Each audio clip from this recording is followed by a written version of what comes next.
High রে tata. দেখো মাম্মাম রেডি হয়ে গেছে। মাম্মাম কোথায় যাবে? মাম্মাম যাচ্ছে ঘুরু করতে।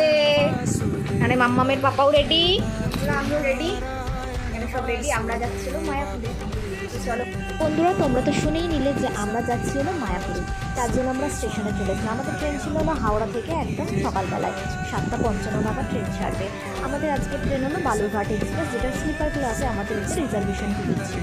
তো এখানে দেখো ট্রেনটা একটুখানি এক ঝলক তোমরা দেখছিলাম। এখানে দেখো আমার মা আমার মেয়েটাকে সামলাচ্ছিল, আর ভেতরে আমার শাশুড়ি মা ছিল, আমার ননদের শাশুড়ি ছিল, আর আমার শ্বশুরমশাই। কে কে যাচ্ছে সেটাই আমি তোমাদেরকে বলছি। আর আমি, আমার ছোটো ননদ, তার ছোটো নন্দাই, আর আমাদের ছোটো আয়ান, আর আমার হাজব্যান্ড, আর হলো সাত্বিকাকে দেখিয়ে দিলাম। তো চলো আমরা একটুখানি ট্রেনটা পরিদর্শন করতে যাচ্ছি, মানে সামনের দিকে, কারণ ট্রেন ছাড়তে এখনও অনেক টাইম আছে, আর ট্রেনটা অনেক আগেই হলো স্টেশনে দিয়ে দিয়েছে।